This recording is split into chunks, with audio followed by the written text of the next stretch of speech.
Hello, this is Dr. Mark Miravalle. I'm here in Ireland with Anne Le Apostle. We are going through Volume 2, the Conversations with the Eucharistic Heart of Jesus. This is a September 4th, 2003 message. I'll read the words of our Lord and then we'll receive Anne's commentary. Our Lord says, and I quote, "My children, I would like you to become dependable friends to me. I want to rely on you. You are wondering what that means, so I will tell you. It is true, I am walking with you. I am sharing your life and worries. Your business is my business, and I help you with everything. No detail is too small for you to share with me and seek assistance. You find me there always. You know I never leave you. You are only being wise to have this confidence in me, my child, because it is a confidence that rests on the rock of truth. I am that rock, and I am that truth. In the same way, with every allowance made for both your frail humanity and your earthly duties, I want you to walk with me. I would like to know that you will come to me every day in prayer. We begin a journey together, and then you disappear from me. I remain with you, of course. I am your God and will not leave you. But we must finish the work we begin. Do not be haphazard about your time with me.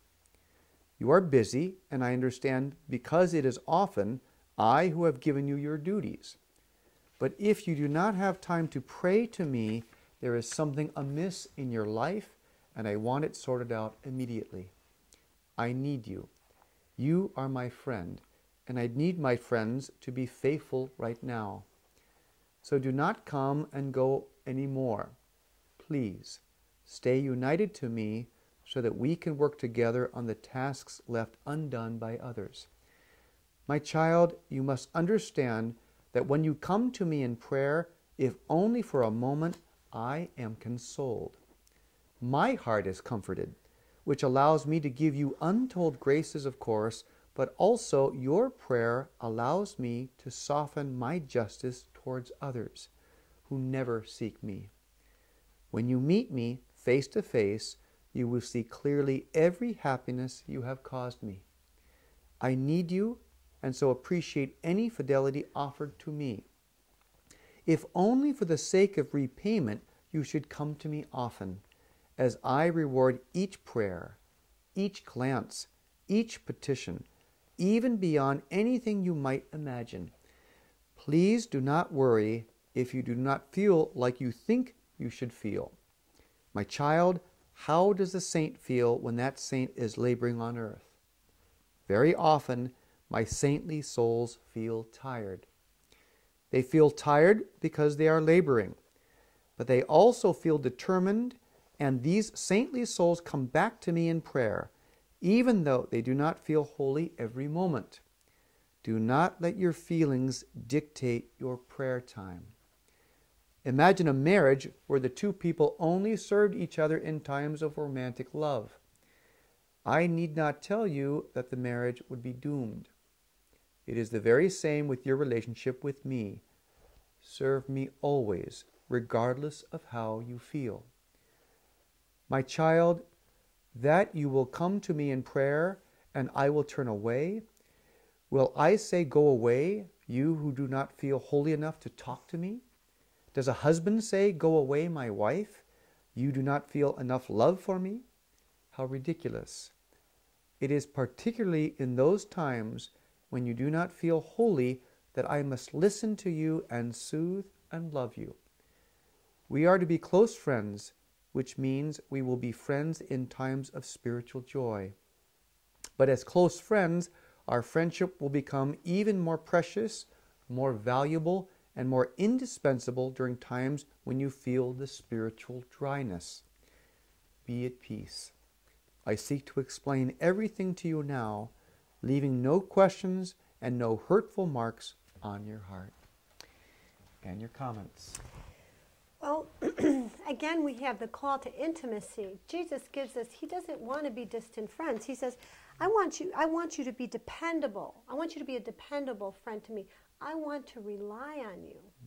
Now, for someone to rely on someone, that means they always show up. They're always there. That's how we know. He says, your business is my business. And he says, if you serve me, I'll keep my eyes on your business. Now, I have seen this time and again. Very often in the service to Christ, I have said, I have to serve Christ in this, so I have to shelve my concern for, something else in my own, my affairs, if you want to put it that way.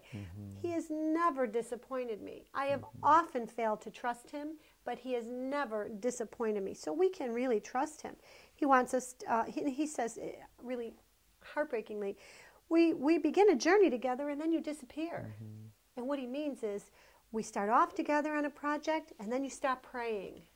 And then comes probably, confusion, concern, fear, anxiety, and, now, okay, Jesus is very concerned that people say they're too busy to pray. I know that this is a serious concern that he has. When we die and we meet the Lord in his beautiful gaze of truth, for us to say, I was just so busy, Lord, I couldn't pray. I just couldn't find the time. Oh. Yeah, he uses the word haphazard. He's concerned. Do not be haphazard about your time with me. It's funny that things we're not haphazard about. Things of material gain, Eating. things of exercise sometimes has a priority. And so it's a gentle reminder, don't be haphazard with me. And then he talks about his heart being consoled. I mean, sometimes we think of God as the holy other, but he's the holy familiar. His heart is consoled when we do pray, and then that allows him to give us untold graces for our needs. And he says, okay, if only for a moment, if you pray only for a moment, I'm consoled. But also, he said, I soften my justice toward other people. He says, I need your fidelity. He said, I'll reward each prayer, each glance, each petition. So we just turn our gaze to the Lord for a moment and say, sometimes, help me. That can happen 100 times a day. Right. He rewards that. Now he says, don't worry about your feelings. A holy person said to me once, Ale Pasos, I spent years thinking that feeling holy was being holy, when in reality, feeling holy was the opposite of being holy. And it was powerful. What she experienced was the gift of clarity. On a given day, you're going to feel maybe as holy as a rabbit. You just don't feel. Right. It doesn't matter. Serve anyway. Right. Feelings cannot determine our service. No, he says, well, if you come into me to pray and you don't feel holy, will I say to you, go away, you don't feel holy enough. Right. Imagine. Right. And then the marriage example, which is so concrete for all of us. Imagine only being true to our marriage vows when it's a romantic moment in our life. Well, there's dark nights of marriage and there's dark nights of spirituality, and that's why so beautifully he talks about during times of spiritual dryness and sometimes when he's most present. He says we're the closest friends during times of spiritual dryness. I mean, so it's really that constant reminder not to go on feelings in any dimension of our lives, and especially in the spiritual life, and that consistency in our prayer keeps that intimacy and allows that love to flow through. Without a disciplined approach to our prayer lives, we will not persevere. He always seems to end it with be at peace. I mean, it's a constant call of peace, and that's what sees us through. Thank you, Anne.